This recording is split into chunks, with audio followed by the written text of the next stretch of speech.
Y para ello contamos con Alberto Moreno, que es arquitecto, es el director y gerente de Dos Urbanas, asesoría técnica en el ámbito educativo y especialistas en autoprotección, y es miembro fundador de la plataforma Ventilando. Así que muchas gracias, Alberto.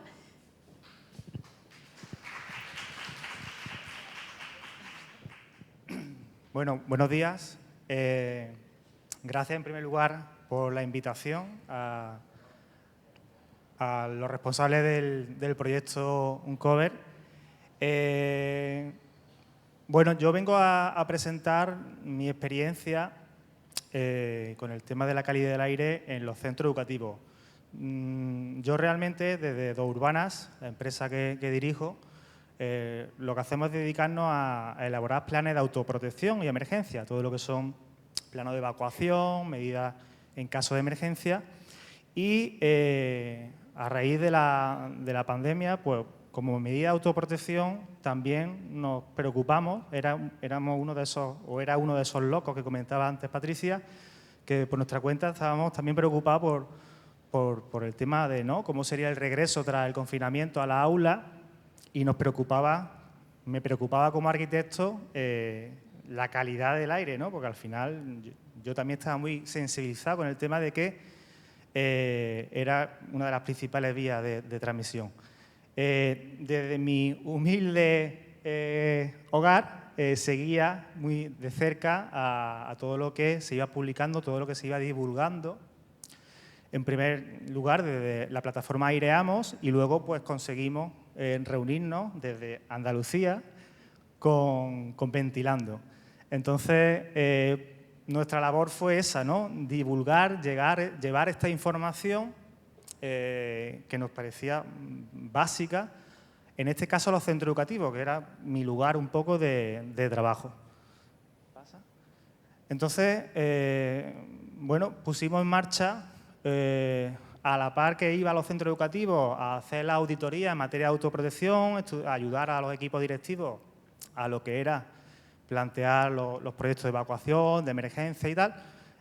Íbamos con nuestros medidores y íbamos testeando cómo se comportaban las aulas en función de la ocupación y de la situación que tenían, Tratábamos de analizar las aulas más desfavorables a nivel de ocupación, de orientación, de mala ventilación, y vimos que era importante no solamente ofrecer los resultados que nos arrojaban estos dispositivos, sino que habría que explicar de alguna forma, y de una forma sencilla, llana, ¿vale? Porque todo lo que hemos visto hasta ahora está desde un punto de vista científico, con muchos estudios, con cuestiones muy técnicas que a lo mejor al que está a pie de aula pues no llega a comprender, Entonces, de aquí surgió el programa Monitoriza. ¿Vale? El programa Monitoriza es un programa que ofrecíamos a los centros para no solamente ir, medir con el medidor, sino explicar por qué hay que medir, por qué hay que ventilar, y al igual que ocurre en el plan de autoprotección, el plan de autoprotección por definición son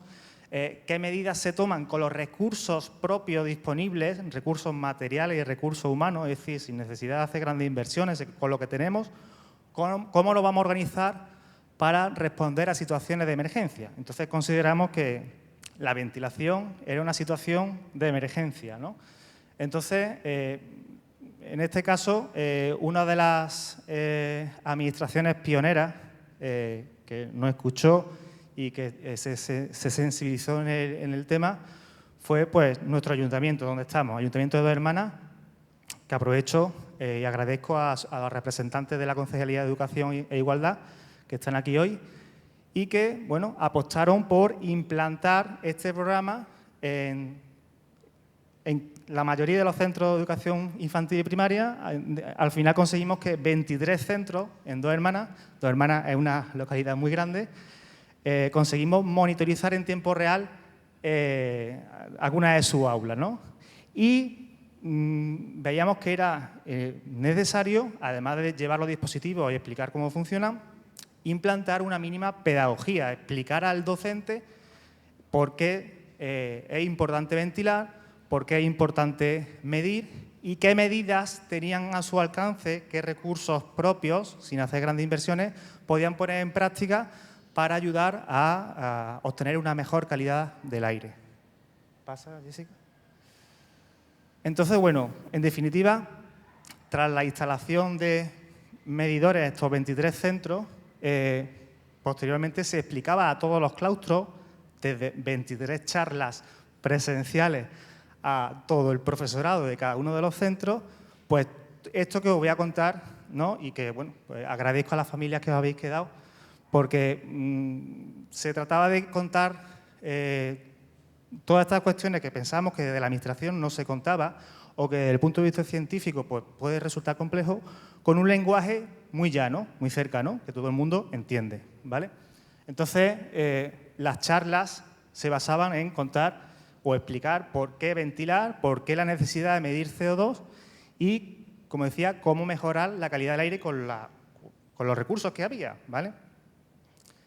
Bien, ¿por qué ventilar? Bueno, aquí hasta ahora se ha estado explicando que por el riesgo de contagio de enfermedades de transmisión principalmente aérea, gripe, resfriado comunes, la COVID, pero es que no se debe olvidar un detalle. Las personas tenemos cerebros que se alimentan de oxígeno, ¿vale? Las personas al hablar, al cantar, al respirar, exhalamos CO2, ¿vale? Si tenemos un espacio mal ventilado, ese CO2 se acumula en detrimento de la concentración de oxígeno. Entonces, repercute inmediatamente en las personas que están ocupando esa aula, alumnado, profesorado, en su capacidad de rendimiento, su capacidad cognitiva, su concentración, ¿vale? No es lo mismo tener un espacio bien ventilado que un espacio en el que, por el afán de cerrar, de alcanzar ese confort térmico, nos olvidamos de que, oye, que al final está mermando nuestra capacidad de concentración. ¿Pasa?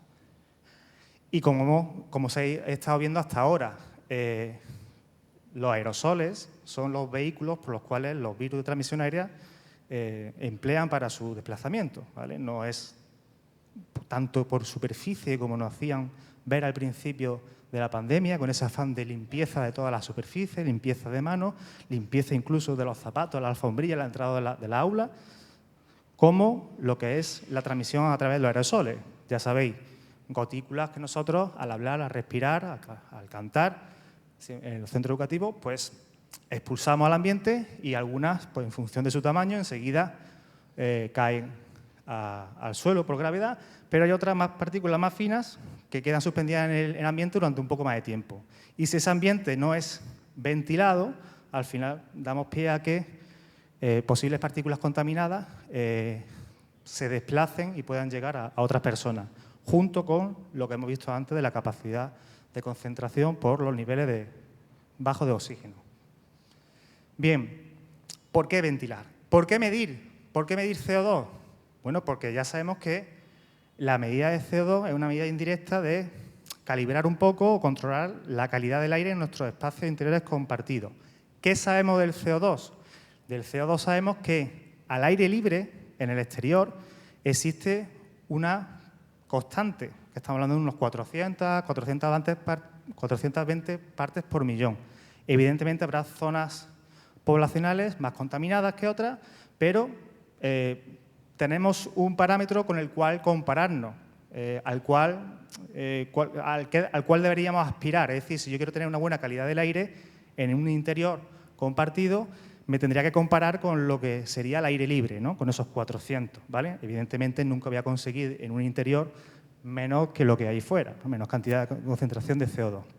Entonces, todo este gradiente de medidas, ¿vale? que suponen unos límites asumibles para, digamos, calificar un espacio como calidad óptima, están publicadas en distintas guías y en distintas investigaciones que, bueno, ya se han citado aquí, ¿no? Entonces, las 700 partes por millón, las 800, 900, al final no deja de ser un equivalente a porcentaje de aire respirado por segunda vez, cuando estoy compartiendo espacio con otras personas. A medida que va subiendo la concentración de CO2, va subiendo el porcentaje de aire que respiro de segunda mano, por así decir, que ha podido ser respirado por otra persona y que si esa otra persona pues, está contagiada, es asintomática, no lo manifiesta, pues aumento la probabilidad de que me pueda contagiar de esa posible carga vírica. ¿Pasa? En definitiva, medimos el CO2 porque es una medida indirecta de la calidad del aire y una medida de la probabilidad de contagio en espacios compartidos. También nos sirve para poder alcanzar un equilibrio entre el confort térmico y calidad del aire. Todos tenemos en la retina imágenes como esta, ¿no? A la vuelta del confinamiento, en la que algunas administraciones nos decían que habría que ventilar de par en par, costara lo que costara, dando pie en situaciones de invierno a estas situaciones, o peor aún, administraciones que nos decían que era suficiente ventilar entre clase y clase, 15 minutos. Nosotros, con las mediciones que hicimos en multitud de centros, enseguida comprobamos que en 5 minutos aquello se volvía irrespirable. Bien, otra cosa como lección aprendida que hemos ido detectando todo este tiempo para acá es con qué dispositivos se pueden medir. No todos los dispositivos valen, son fiables, porque hay dispositivos que en sus componentes, sus sensores, pueden ser alterados por otras sustancias. Y hablamos de sustancias en un aula tan cotidiana como pueden ser la tiza de las pizarras tradicionales o en estos tiempos en los que todo el mundo tenemos nuestro botecito de gel hidroalcohólico, el simple hecho de nosotros echarnos gel hidroalcohólico antes de empezar alguna actividad puede contaminar a determinados sensores que hemos comprado de CO2, ¿no? Sensores comerciales muy baratos, pero que se ven afectados por la acción de estos contaminantes. Aquí me he traído una muestra de distintos medidores, ¿vale?, comerciales, sin entrar en marca ni modelo, y uno de ellos, de los que tenéis en la mesa, aquí que están encendidos midiendo, que aparentemente están midiendo cosas coherentes, bueno, entre comillas, uno de ellos es uno de esos sensores que se ve alterado por este tipo de partículas, entre ellas el gel hidroalcohólico. Entonces voy a hacer una pequeña demostración para que comprobéis lo sensibles que son y que nos puede llevar a error si usamos un sensor que no es el adecuado, ¿vale?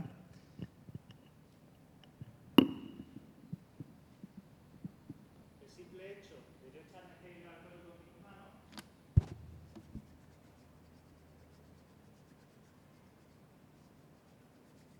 acercándolo a los sensores, si es un sensor equipado con tecnología NEDIR infrarrojo, que hace que no se vea afectado por este tipo de contaminantes, no se ve alterado. Sensores que cuentan con tecnología de electroquímicos se ven afectados por otras sustancias que a nosotros no nos interesan.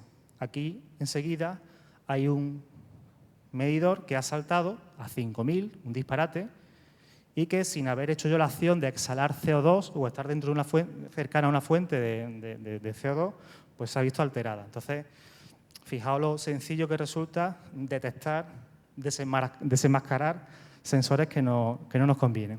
En el mercado hay mucho sensor comercial. Aireamos, ya ha comentado Patricia, que hizo de forma desinteresada una guía testada en laboratorio y con los resultados. Y bueno, nosotros, sin entrar en marca ni modelo, podemos clasificar los sensores que mejor se adaptan a un aula para un docente que no tiene que tener mayor preocupación que la de dar su clase, en 3 grupos, ¿no? Sensores portátiles de bolsillo, ¿vale?, que van con una batería, que se conectan por Bluetooth y que en tiempo real te va marcando la medida. Sensores portátiles ya no de bolsillo, un poquito más grandes, ¿vale?, que también son fiables, pero para tú poder sacar análisis de los resultados tienes que entretenerte en descargar datos, pasarlos a una gráfica, en fin, dan trabajo y no nos interesan en un aula. El docente tiene que estar a su aula. Luego hay otros dispositivos que no son portátiles, que son fijos, cuando digo fijos, que van conectados a la red eléctrica, ¿vale?, y que están conectados a la Wi-Fi y van marcando en tiempo real la medición y te la va almacenando durante días, ¿vale? Además tiene posibilidad de acceder de cualquier dispositivo móvil. Estos sensores son los que nosotros instalamos cuando estudiamos el programa Monitoriza. ¿Qué ventaja nos da estos sensores? Pues que nos va marcando todo lo que va sucediendo por cada jornada. En este pantallazo que os enseño aquí es una muestra de lo que sería ideal en un aula de primaria, en una jornada que está bien ventilada.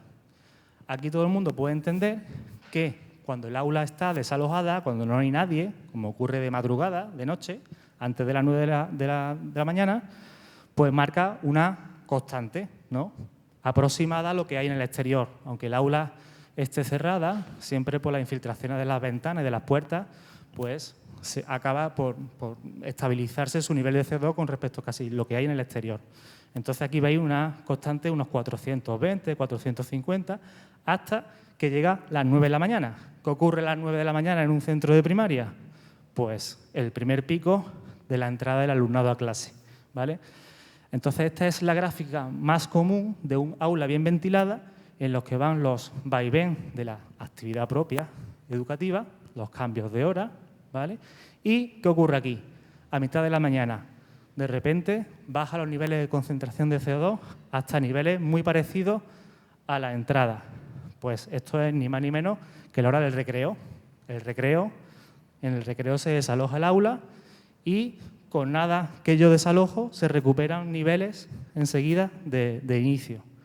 Regreso de recreo, distintos cambios de hora y las 2 horas de salida. Y ya de nuevo la constante, salvo algún pico anecdótico que hemos constatado, pues que suelen ser tutorías, personal de limpieza que va canturreando, va cerca de los medidores y dejan su registro. Bueno, pues hay dispositivos comerciales muy asequibles que te permiten este tipo de cuestiones, controlar los niveles de CO2 diariamente. Sí, el hecho de introducir un dispositivo de CO2 en un aula un día en concreto, o 2 días o 3 días, no deja de ser una foto fija de ese momento. No me da pie a mí a sacar conclusiones. ¿Por qué? Porque de un día a otro la actividad puede ser muy variable, el horario muy distinto, el metabolismo del alumnado, las condiciones atmosféricas. Entonces, lo suyo sería tener establecido en la aula de estudio durante un largo tiempo ese seguimiento, ese muestreo. Y lo ideal sería que cada aula pudiera tener su propio medidor para poder establecer lo que se llama un mapa de CO2. Un mapa de CO2 no es más que superponer los resultados de todas las aulas en un mismo periodo de tiempo para discriminar qué aulas se comportan mejor o peor, ¿vale?, atendiendo a circunstancias similares de ocupación, orientación, y de este modo, si el centro educativo tiene la posibilidad, tiene la disponibilidad de espacios libres, tratar de no dejar de usar esos espacios que peor se comportan, para dejarlos, por ejemplo, como espacios comunes de uso más puntual, no de forma más continua. Bien, cuando el centro no dispone de medidores de CO2 o no dispone de dispositivos que permitan una adecuada renovación de aire, la rutina de ventilación que podemos establecer para garantizar unos mínimos es la rutina que, más que comprobada y testeada, de ventilación cruzada, constante y distribuida. Si la podemos medir, mejor. ¿Cruzada qué significa? Pues que debo garantizar que el aire que entra salga por algún sitio. Y fundamental, no quedarme solo en la apertura de puertas, que el aire salga por el pasillo, sino que en ese pasillo también existe una ventilación. Y sobre todo en las zonas comunes, como ha comentado don Eugenio al principio, los aseos. Los aseos tienen que también estar ventilados, ¿vale? Constante en todo momento, no puedo estar abriendo y cerrando puertas porque doy pie a que se vayan acumulando picos de concentración. Distribuida, si tengo 4 o 6 huecos de ventana, practico los 4 o 6 huecos de ventana. Por poco que sea, me va a ayudar la ventilación. Y si la puedo medir, mejor. ¿Pasa, Jessica? Bien, cosa importante, recordar cómo se comporta el aire en función de su temperatura. El aire frío, que pesa más, tiende a desalojar el aire caliente. Entonces, en esta época de invierno, el mero hecho yo de ocupar un espacio, ya estoy generando un calor latente y si abro la ventana, por poco que sea, ese aire frío del exterior va a tender a desplazar ese aire caliente que estoy ocupado, que además pues, estará viciado, ¿no? Entonces, en invierno resulta muy sencillo ventilar más que en verano, que se equiparan las temperaturas interior-exterior y, salvo que haya una corriente de aire, el aire no se mueve. El tema de los mal llamados purificadores, filtros EPA, pues es una solución que nos ayuda a mejorar la calidad del aire, pero no implica que deje de ventilar. Los filtros EPA retienen carga vírica, contaminantes, pero no nos modifican la concentración de CO2. Si hay mala calidad del aire, con un filtro EPA voy a retener contaminantes, pero no voy a mejorar la cantidad de oxígeno o CO2, ¿no? Hay distintas herramientas que nos permiten, herramientas gratuitas, que nos permiten dimensionar adecuadamente los filtros EPA según sea el espacio. ¿Qué sería lo ideal? Lo ideal sería disponer de un sistema de ventilación mecánica controlada. ¿Esto qué es? Un sistema que me aporte aire renovado, me desaloje aire viciado cuando haga falta, cuando mi sensor me indica que estamos superando un umbral y active el dispositivo. Y cuando se vuelva a alcanzar ese nivel deseable, lo desconecte, ¿vale? De esta forma es un sistema también eficiente. En conclusión, una adecuada calidad del aire en mi aula, espacios compartidos con mucha gente durante mucho tiempo, repercute en una mejor concentración desde el punto de vista del alumnado, desde el punto de vista del docente, y repercute en minimizar la probabilidad de contagio en esa época como en la que estamos atravesando ahora, en la que hay alto índice de transmisibilidad. Lección aprendida: cuando no tengo recursos suficientes en mi edificio, la ventilación cruzada constante y distribuida, y si la puedo medir, mejor. Porque si yo no mido, si yo no controlo lo que está sucediendo, no puedo mejorar, no sé qué está pasando, ¿vale? Pues nada, esta es mi presentación y muchas gracias. Quería agradecer también, además de la presencia de la representación del Ayuntamiento de Dos Hermanas, a representantes del colectivo de ASADIPRE, Asociación de Directores de Andalucía, que cuentan con más de 1 millar de equipos directivos y está hoy aquí presente también. Muchas gracias.